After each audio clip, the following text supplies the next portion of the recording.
Imagine you're standing in this totally abandoned alleyway, right? There's a sniper locking down the main street directly ahead of you, and suddenly you hear these rapid footsteps rushing up from the shadows right behind Oh, you. wow. Yeah, that is not a good spot to be in. No, it's really not. And you can't fire your weapon because, the muzzle flash, the gunshot, that's going to broadcast your exact location to the sniper and honestly, anyone else in the city. Right, you'd just be lighting yourself up. Exactly. So your heart rate is spiking, the footsteps are closing in fast. What is your next move? I mean, realistically, most people would freeze. Or they'd panic, draw their firearm, and just, trade one immediate threat for a citywide death sentence. Yeah, which brings us to today's deep dive. Welcome, everyone. Today we're putting you directly into that exact alleyway. It's a heavy one today. It really is. We are opening a profoundly strange archival document. It's simply titled WhatExchangeRate.pdf. Such a weird title. Right. And specifically, we're analyzing a section of it called Omens, Foretold, Chapter 12, Part 2, Aneurysmics. Yeah, and before we even look at the tactics, we really need to address that title in the timeline. Oh, the metadata alone is enough to give you whiplash. Seriously. Because the term aneurysmics, that sets a very specific, almost clinical tone, right? Yeah. Medically, an aneurysm is the sudden, violent rupture of a vital vessel. Right, it's catastrophic. Exactly. And applied tactically to this narrative, it refers to the sudden catastrophic rupture of an enemy's communication network. Wow. The protagonist here isn't just fighting soldiers. He's actually acting as an acute medical event inside the enemy's infrastructure.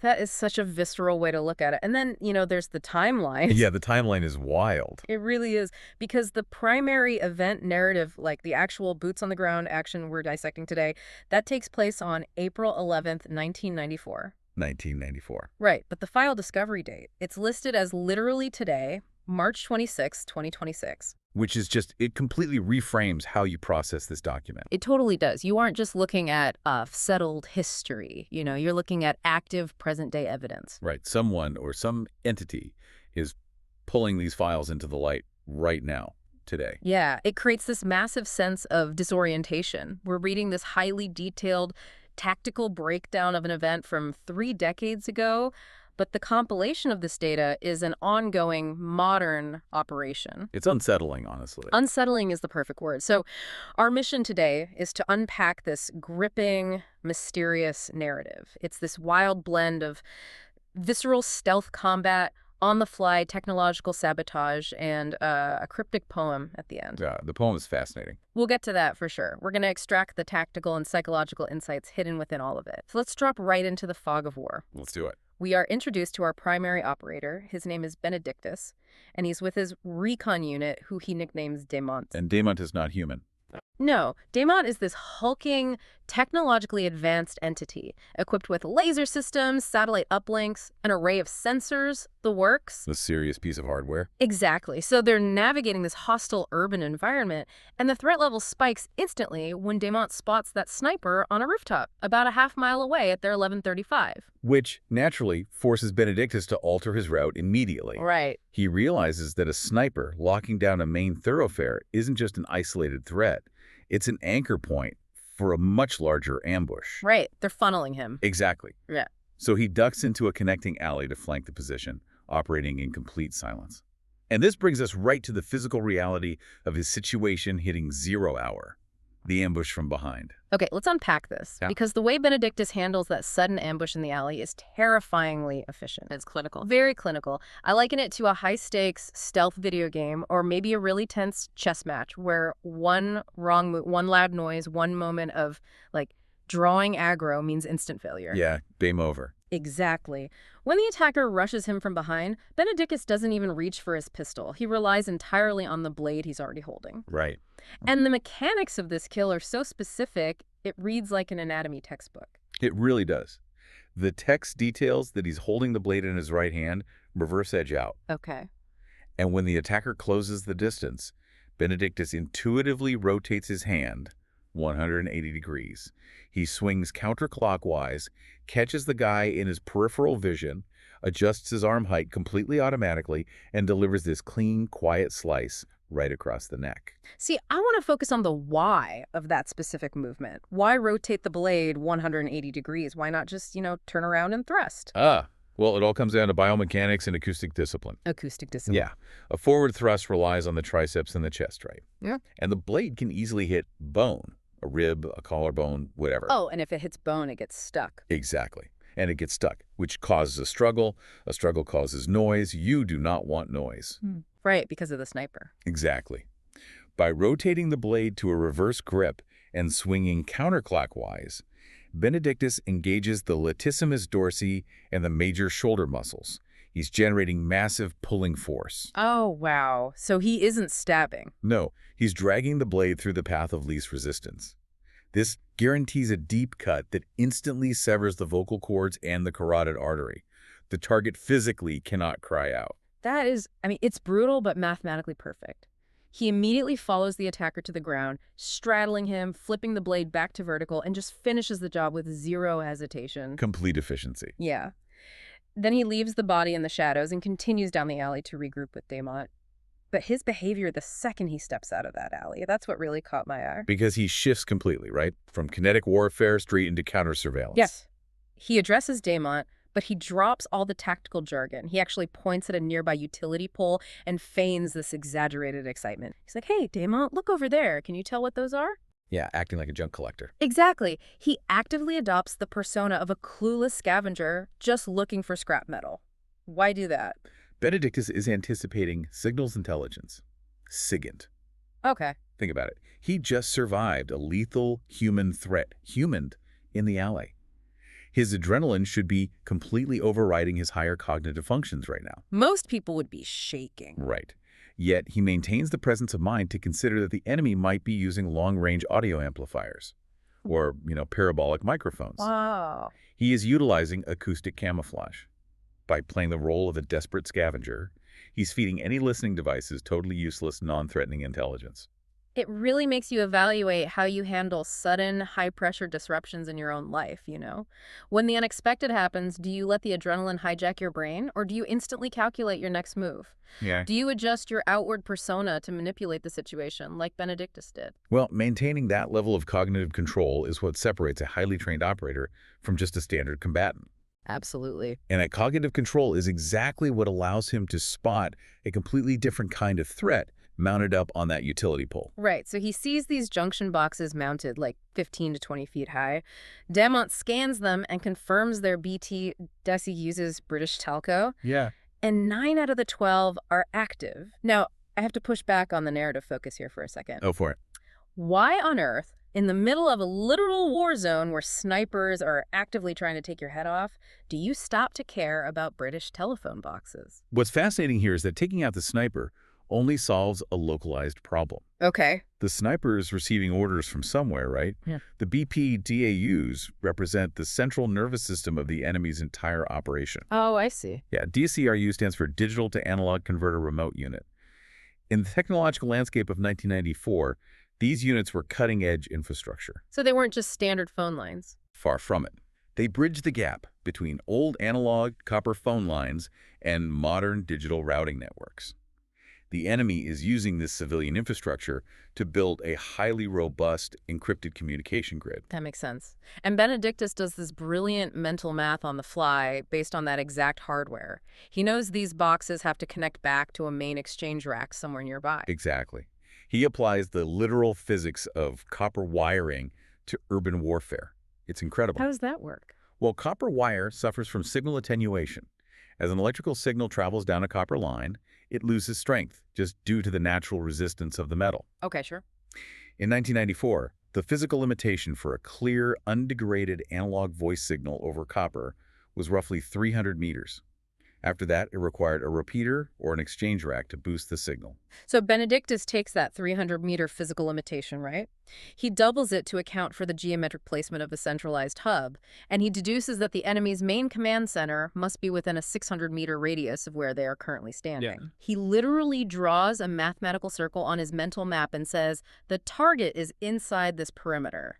It is pure deductive reasoning applied to telecommunications engineering. It's wild. And knowing that radius, they formulate this incredibly meticulous plan to dismantle the network. They don't just rush the perimeter. They turn their infiltration into an How equation. that? They stagger their advance. Demont moves exactly 50 meters, stops, scans the environment, and reports back. Then Benedictus follows. Yeah, and they use the first two legs of this movement to establish an average time. It takes about 1¼ minutes per 50-meter leg. Such discipline. They decide to systematically destroy the exchange racks as they find them. They want to cripple the communications, but Benedictus also notes they can use one specific rack to, quote, stir the pot of distraction. Yeah, he wants to weaponize the infrastructure against its own users. Which requires crossing that 600-meter threshold and actually executing a breach against an entrenched enemy. Sabotaging a wire on a pole is one thing, you know. Assaulting a manned command post is a whole different ballgame. Completely different. And that brings us to the old insurance office. Demont uses his thermal or satellite sensors, it's a bit ambiguous, to confirm there are two combatants inside this single-story building. Yeah. They're sitting at a desk in the back, directly adjacent to the main exchange rack. Benedictus slides along the exterior wall, checks the front door, and finds it unlatched. Which is just a catastrophic failure of operational security by the enemy. Such mistake. They feel safe deep inside their perimeter, relying on the sniper and the outer patrols to protect them. Yeah, they got comfortable. Yeah. So Benedictus gives Damont the signal, Mark 7. Damont uses his satellite uplink to tap into the local telecommunications grid. This part is so intense. It really is. Damont physically calls the desk phones sitting right in front of the two enemy combatants. And as the phones ring, or the second they answer, Damont plays a recording of, and this is a direct quote from the text, Soren Larsen scream and howl directly into the receivers. We really need to analyze the psychological impact of that audio warfare. Imagine the sheer sensory shock. You're sitting in an abandoned, dead silent city, managing a comms desk. The ringing of the phone alone is startling. Definitely. But when you lift the receiver, you aren't greeted by a voice. You are hit with a horrific, continuous human scream. Evolutionarily speaking, the sound of a human scream triggers an immediate amygdala hijack in the brain. It bypasses logic completely. Exactly. It induces an involuntary physiological panic response. You can't help it. It completely shatters their OD loop, their ability to observe, orient, decide, and act. So while they are totally disoriented, slamming the phones down and pushing their chairs back to escape this audio nightmare, Benedictus breaches that unlatched door. And by the time they look up, the threat is already inside the room. Here's where it gets really interesting, because the violence is almost casual. Casual is a good word for it. He throws his knife into the right shoulder of one combatant, pinning him back. In the exact same motion, he draws his pistol and shoots the second combatant directly in the head. Just boom. Yeah. Then he walks over, yanks his knife out of the wounded man's shoulder, wipes the blade clean on the guy's own shirt, and then proceeds to systematically destroy the exchange rack. While the guy is bleeding out right next to him. Exactly. He just yanks wires and smashes circuitry while the wounded man is on the floor. And then he secures the survivor. Right. He hog ties him with zip ties. And the text provides this bizarre, almost surreal window into Benedictus's internal monologue at this exact moment. He claims in his own mind that he is a monk, not a cowboy. Right. Yet he just executed a flawlessly brutal double-tap room-clearing maneuver.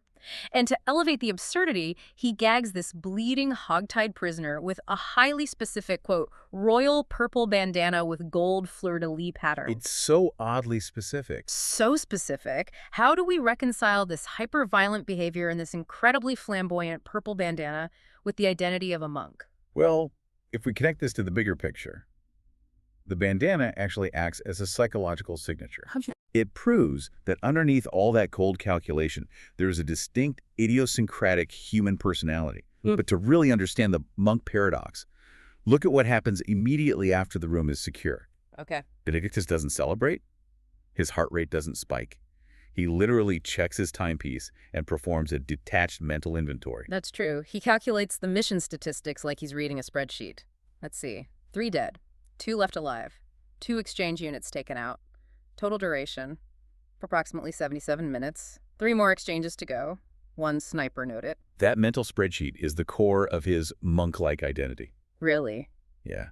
See, Western culture often associates monks with pacifism or peaceful meditation, but Benedictus aligns with a more martial asceticism. Think of like Zen archery or the disciplined focus of a Shellan warrior. Oh, I see. It's about discipline, not necessarily peace. Exactly. It's about ultimate mental detachment.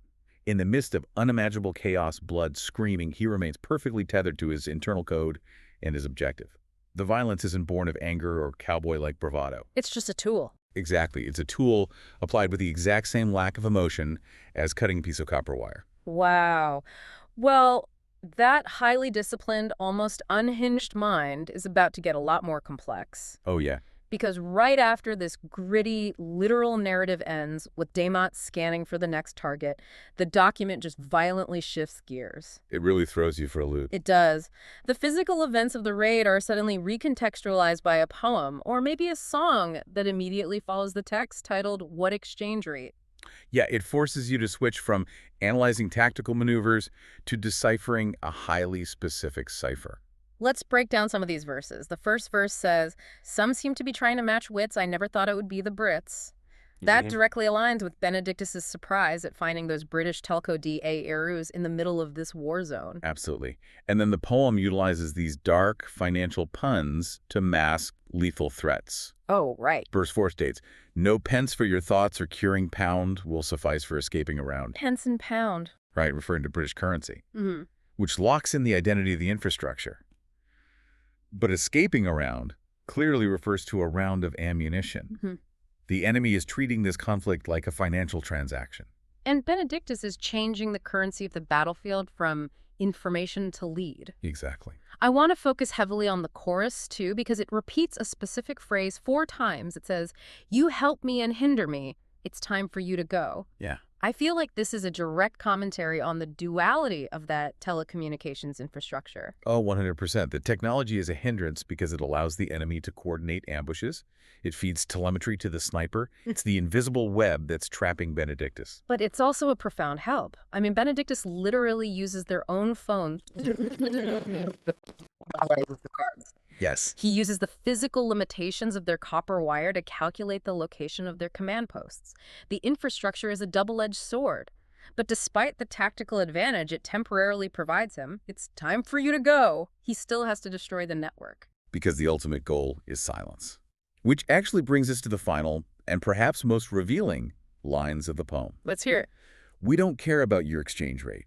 We will ensure that you meet your fate at the hands of the double knightmate." The double knightmate. That is such a fascinating chess parallel. Isn't it? In chess, a knight is the only piece that can jump over other pieces on the board.